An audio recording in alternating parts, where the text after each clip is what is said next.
2 minutes.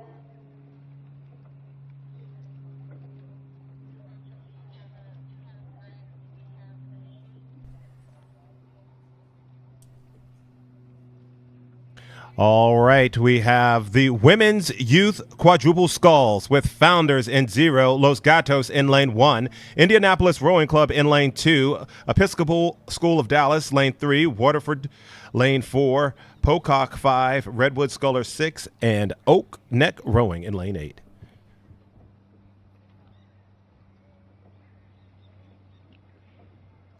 It's interesting, we've spoken about some of the new crews.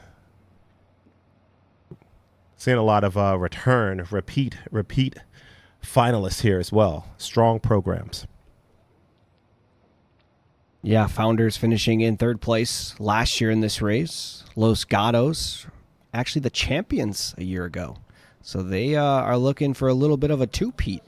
Yeah, and it's a completely new boat as well. So you can say they're new. They're new to the finals. Somewhat of a two-peat, I guess, program.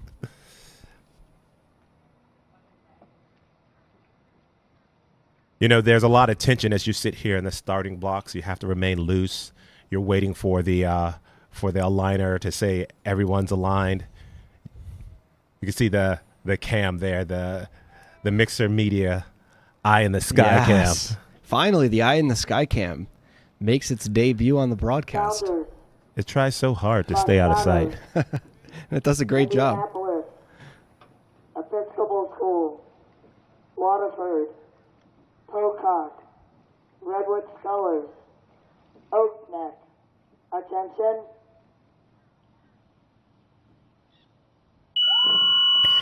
And we are off. The PA announcing of the official, if you will, pushes this one into action. The Women's Youth Quad A Final. You come here for a gold medal, and this is what it's all about.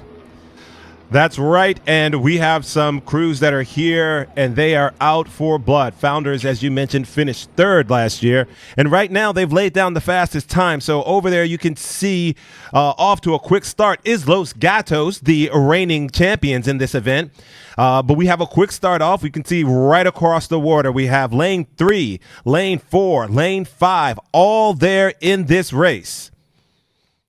Los Gatos continues to move through this first 500. We'll see what happens as they come through the 250, if they settle down or if they just continue to walk away.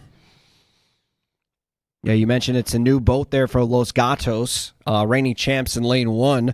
Anika, the stroke seat. Jenna, seat 3. Chloe, seat 2. And Aretha is the bow seat. Outside of that, Akil, it is way too close to call right now. Bunched up boats, if you will, at the top of your screen competing for those top 3 spots. Yeah, that's right. And while we have a quick minute here, I do have a fun fact Please. for you. Jenna Yoder in the 3 seat of that Los Gatos boat raises chickens. She has 12 of them. Raises chickens. Raises chickens. Okay, they said racist chickens. I was like, is chicken races a thing? It's just like rowing. Raises chickens. I love that. All right, but back to the race. It looks as though Los Gatos is continuing to move, extending that lead. Founders there is in 2nd place, but they are hotly contested by Indianapolis Rowing with bow numbers 3 and 4, Episcopal and Waterford right there. Waterford finishing 2nd last year, so don't count them out. They are in this race. They are here to try to move up a ranking this year. I'm just looking at this Los Gatos boat. They are standing on business right now. A boat ahead of 2nd place, which is that Founders boat who we mentioned finished 3rd last year. I'm really liking what I'm seeing out of this Los Gatos squad. Yeah, they're doing a great job. They are moving together, accelerating that boat through the water. You can see a little bit of a look over by that bow seat, Aretha Liu, to check out what's going on. So someone has to make the calls in these boats without coxswain. Someone has to say what's going on. And normally that's either the bow seat or the 2 seat.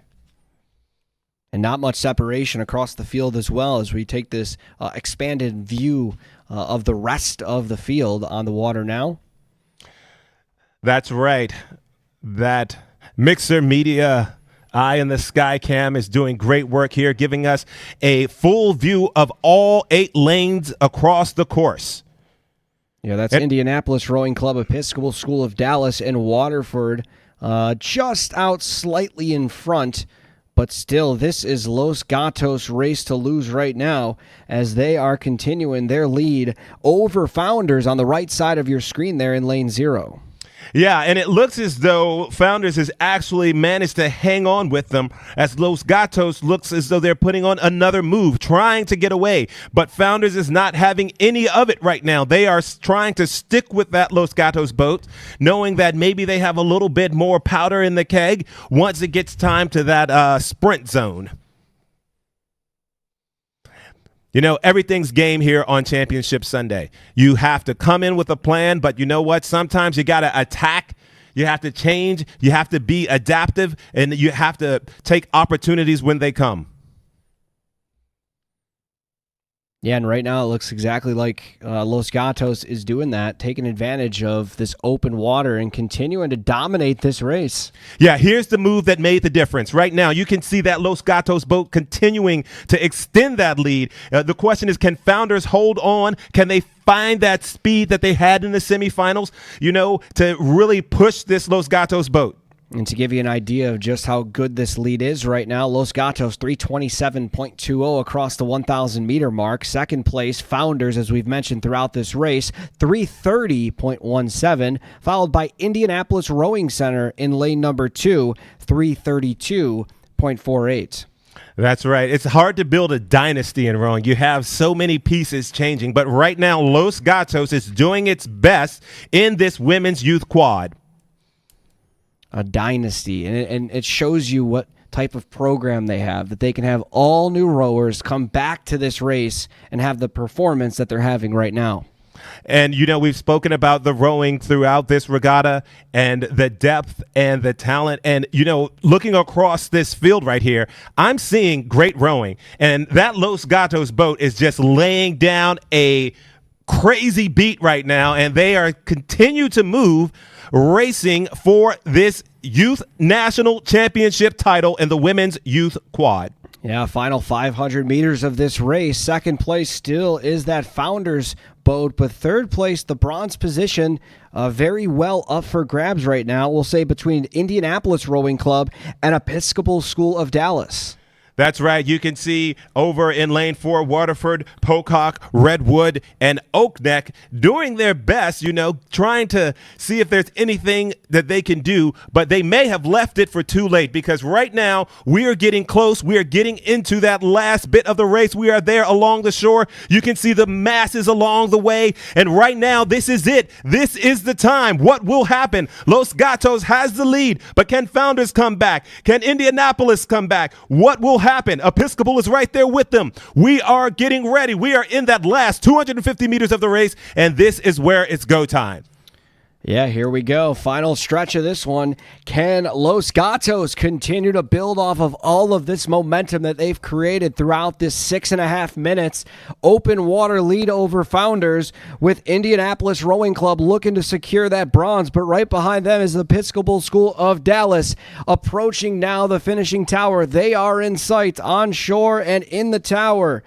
Los Gatos, a commanding lead, and they are pushing towards the finish line, looking to come in and go for the two-peat to bring a gold home all the way back out to the West Coast. Los Gatos inching closer towards the finish line, and Akil, they will do it. The two-peat for the Los Gatos program as they cross the finish line. Silver unofficially goes to Founders, and bronze to Indianapolis Rowing Club. Just outside of them, Episcopal, followed by Waterford. That's right, and now coming across the line, it looks as though lane 7 from Oak Neck is going to try to sneak in right ahead of Pocock. And here in lane 6, finishing it out, is the Redwood Scullers. What a race. What a race. Look at that. All day long, all day strong. Those young ladies from Los Gatos put on a master class in getting out first and staying in that position. And you know what I'm realizing is